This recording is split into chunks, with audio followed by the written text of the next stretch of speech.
తాకట్లో ఉన్న మీ బంగారాన్ని విడిపించి ఆ రోజు ఆన్లైన్ రేటుకి కొంటాం. Sharma gold company. నమస్తే, నేను Keshav. Welcome to Suman TV. ఆంధ్రప్రదేశ్లో అరెస్టుల పరంపర కొనసాగుతోంది. మరోవైపు వల్లభనేని వంశీని పోలీస్ కస్టడీకి ఇవ్వాలంటూ పోలీస్ అధికారులు కోరుతున్నారు. అలానే ఈ కేసులో మరిన్ని మలుపులు కనిపిస్తున్నాయి. బాధితులు ఎవరు, వల్లభనేని వంశీ A1గా ఎందుకు మారాడు, ఈ అంశాలను విశ్లేషించేటువంటి ప్రయత్నం చేద్దాం. మనతో పాటు అనలిస్ట్ చంద్ర శ్రీనివాస్ గారు. చంద్ర శ్రీనివాస్ గారు నమస్కారం. నమస్కారం కేశవ్. మాజీ ఎమ్మెల్యే అరెస్టు ఒక విధంగా సంచలనం అనుకుంటే, తర్వాత జరిగినటువంటి పరిణామాలు, దాదాపు 8 గంటల పైగా ఆయన విచారణ జరగడం, కోర్టులో ప్రొడ్యూస్ చేయలేదని చెప్పని ఆయన కుటుంబ సభ్యులు ఆందోళన వ్యక్తం చేయడం, ఫైనల్గా కోర్టు 14 రోజులు రిమాండ్ విధించడం, కానీ పోలీసులు మాత్రం కస్టడీకి ఇవ్వాలనేటువంటి డిమాండ్ని పెట్టడం. సో ఏం జరిగింది మొత్తం ఈ 24 అవర్స్ జరిగినటువంటి దీనిలో? ఎవరి వర్షన్స్ వాళ్ళు చెప్తున్నారు, ఏం జరిగింది? నిన్న రాత్రి 1:45 వరకు జడ్జి గారి సమక్షంలో వాళ్ళ వాదోపవాదాలు ఇరు పక్షాల మధ్య వచ్చినాయి. ఎట్టి పరిస్థితుల్లో బెయిల్ వచ్చింది అనుకున్నారు. లేదు, ఇక విజయవాడ సబ్ జైలుకి 14 రోజులు రిమాండ్ పంపించారు. ఏదైనా మాజీ ఎమ్మెల్యే అయినా ఎవరైనా చట్టం దృష్టిలో ఎవరో సమానలే కాబట్టి రిమాండ్ రిపోర్ట్లో చాలా తీవ్రమైన ఆరోపణలు ప్రభుత్వం పోలీసులు చేశారు. దాంట్లో నటోరియస్ క్రిమినల్ అన్నట్టుగా 16 కేసులు ఇతని మీద ఉన్నాయని. మొత్తం 16 కేసులు అంటే ఇప్పుడు ఓన్లీ ఇది గన్నవరం ఆఫీస్ మీద అనేది కాదు, ఇంకా ఉన్నాయి కేసులు. SC/ST యాక్ట్తో పాటుగా సత్యవర్ధన్ని బెదిరించి ఆయన్ని 10వ తారీఖు బలవంతంగా తీసుకెళ్ళి వాళ్ళ కారులోని క్రిటకారులో విత్డ్రా చేసుకున్న తీరు, అది కూడా అంటే చట్టం అంటే ఎప్పుడు ఈ నెల 10వ తారీఖు. ఈ నెల 10వ తారీఖు. ఎంత ధైర్యం అంటే ఇప్పుడు గవర్నమెంట్ మారింది, అన్ని పరిస్థితులంతా అనుకూలంగా ఉండవు అనేటువంటి అభిప్రాయం ఉంటుంది కదా. ఈ టైంలో కూడా కిడ్నాప్ చేశారంటే అర్థం చేసుకోండి. వాళ్ళ తమ్ముడు కిరణ్ వాళ్ళ అమ్మగారు ఆరోపించారు, అతను బలవంతంగా విశాఖపట్నం తీసుకెళ్ళిపోయారు. తప్పు కదా. ఒక వ్యక్తి స్వేచ్ఛను హరించినట్టే కదా.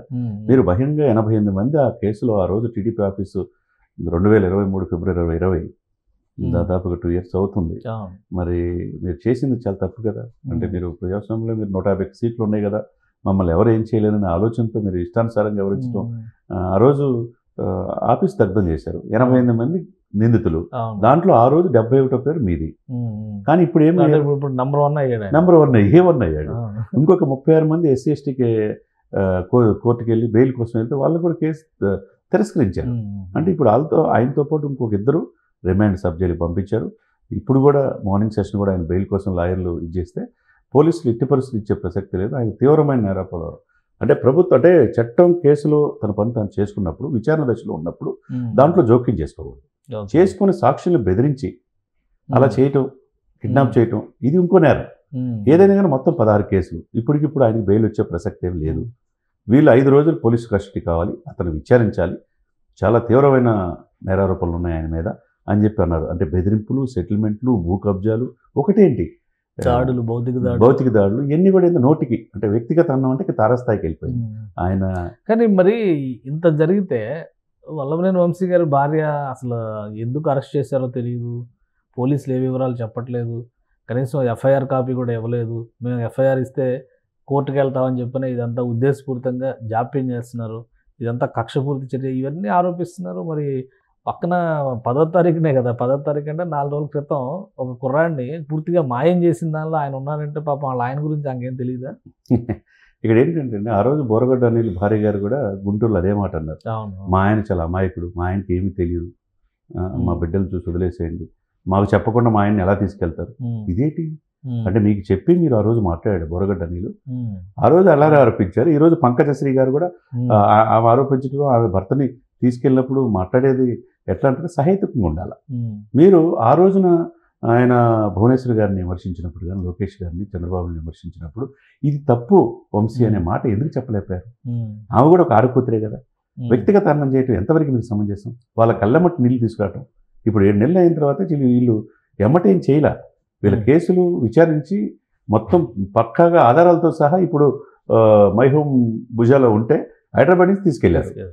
అసలు ఇవన్నీ కాదు అంటే ముందు అసలు కిడ్నాప్ కేసే పెద్ద వ్యవహారం. అది పెద్ద వ్యవహారం. ఈ టైం ఇప్పుడు ఆ పాతవి అతను కూడా దళితుడు, తిట్లు, పురాణాలు ఇవన్నీ అయిపోయినాయి.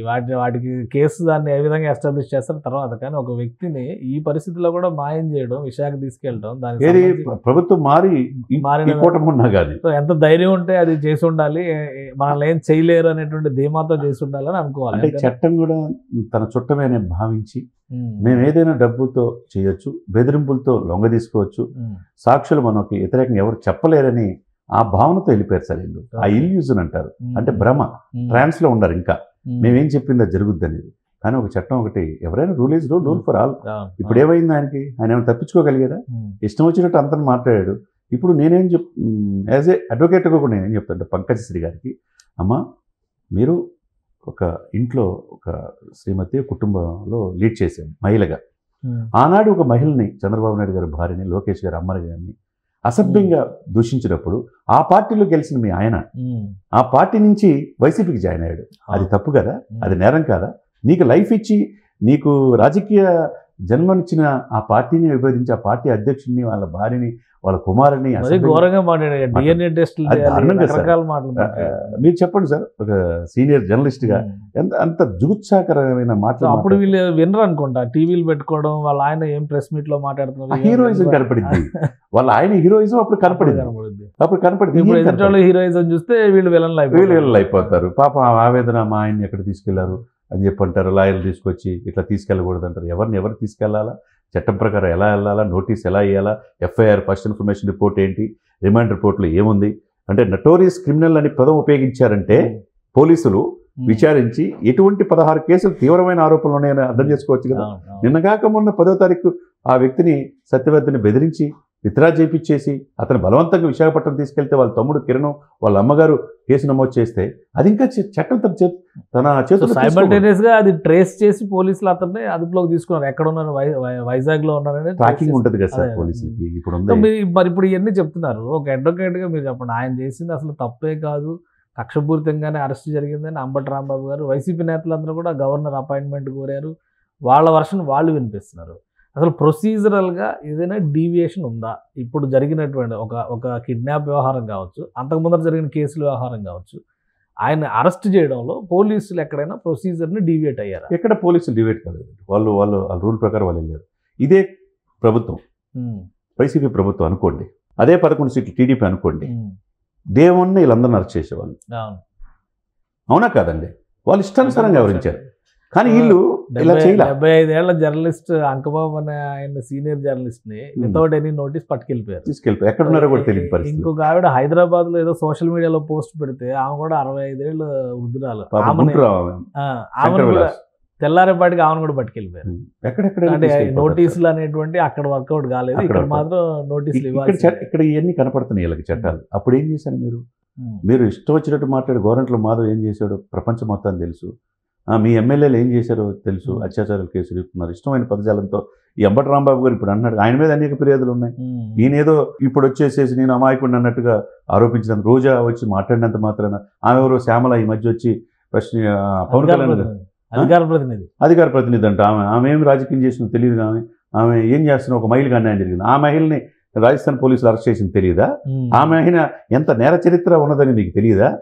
అంటే చూడండి, ఇక ఏది ఉన్నదే అవకాశం అందిపుచ్చుకోవాలని తాపత్రయం ఆరాటం పడుతున్నారు తప్పితే వీళ్ళు ఇప్పటికిప్పుడు మళ్ళీ ఏమి అధికారులు వచ్చే అవకాశం ఏమి లేదు. వీళ్ళ కేసులు ఒక్కొక్కటి. ఈరోజు వంశీ, రేపు కొడాలి నాని కూడా అంటున్నారు. అంటే రెడ్ బుక్ పర్ఫెక్ట్గా ఓపెన్ అయింది, సిస్టమేటిక్గా తన పని తను చేసుకుపోతుంది. కాకపోతే ఈ 6-7 నెలలు చాలామంది ఏంటంటే ఎందుకు వదిలిపెడుతున్నారు దానికి, వాళ్ళకి పర్ఫెక్ట్గా సాక్ష్యాలు అతిచూసి వ్యవహరించి అన్నీ కూడా పక్కాగా దీంట్లో కేసులో దీన్ని ఇచ్చేశారు కాబట్టి వల్లభనేని వంశీకి బెయిల్ వచ్చే అవకాశం ఉందా? పోలీస్ కస్టడీ అంటున్నారు. అసలు లీగల్గా చూస్తే ఆయన కస్టడీకి ఇవ్వడానికి ఛాన్సెస్ ఉన్నాయా లేదా? అసలు బెయిల్కి ఎలిజిబుల్ అని కదా ఆయన అడ్వకేట్ వాదిస్తున్నారు. బెయిల్ ఖచ్చితంగా ఇచ్చేటువంటి అవకాశం ఉందని వాళ్ళు చెప్తున్నారు. వీళ్ళు కస్టడీ అడుగుతున్నారు. ఎవరికి ఎక్కువ ఛాన్సెస్ ఉన్నాయి? ఇక్కడ ప్రభుత్వం ఏదైతే పోలీసులు ఇచ్చేస్తున్నారో వాళ్ళ ఆరోపణలు కరెక్ట్గా సాక్ష్యాలు ఉన్నాయి కాబట్టి మాకు వీళ్ళది ఆయన దగ్గర నుంచి నేరారోపణలు తీవ్రమైనవి ఉన్నాయి, ఆయన విచారించాలి, ఇంకా సాక్ష్యాలు సేకరించాలి ఆయన దగ్గర నుంచి అని చెప్పేసి 5 రోజులు పోలీస్ కస్టడీకి అడిగినారు. డెఫినెట్గా పోలీస్ కస్టడీకి ఇచ్చే అవకాశం ఉంది. విచారించి ఎవరెవరు ఉన్నారో వాళ్ళ దగ్గర సాక్ష్యాలు పోలీసులు చూపిస్తారు. ఈయన చెప్పాల్సింది ఇప్పటివరకు నాకేం తెలియదు అని చెప్పి అంటున్నాడు. తెలియదంటే ఎట్లా? ఆ రోజు క్లిప్పింగ్స్లో అన్నీ ఉన్నారు కదా.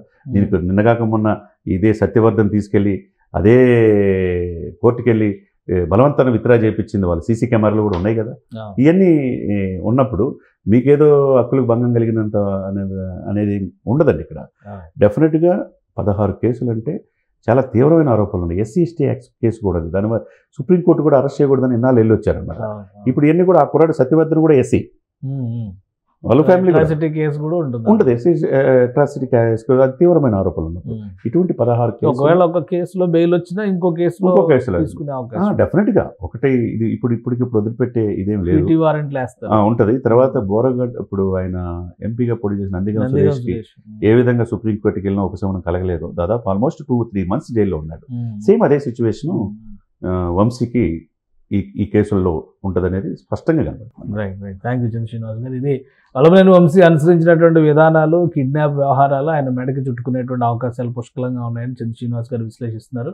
బెయిల్ కంటే ముందు ఆయన పోలీస్ కస్టడీకి వెళ్లే ఛాన్సెసే మరింత ఎక్కువగా ఉన్నాయి. అమాయకులను వేధించేటువంటి సమయంలో వాళ్ళ కుటుంబ సభ్యులు ఎవరు రియాక్ట్ కాలేదు, కానీ వాళ్ళ ఇంటి వరకు సమస్య వచ్చేసరికి అందరినీ విలన్లు చేసేటువంటి ప్రయత్నాలు చేస్తున్నారు. చట్టం తన పని తాను చేసుకునేటువంటి క్రమంలో నేరం చేసిన వాళ్ళు ఎవరైనా కానీ వదిలిపెట్టే ప్రసక్తి ఉండదు అని విశ్లేషిస్తున్నారు చంద్ర శ్రీనివాస్ గారు. ఇది special discussion. Keep watching. Suman టీవీలో మీ పర్సనల్ అండ్ బిజినెస్ ప్రమోషన్స్ కోసం కింది నెంబర్కి కాంటాక్ట్ చేయండి.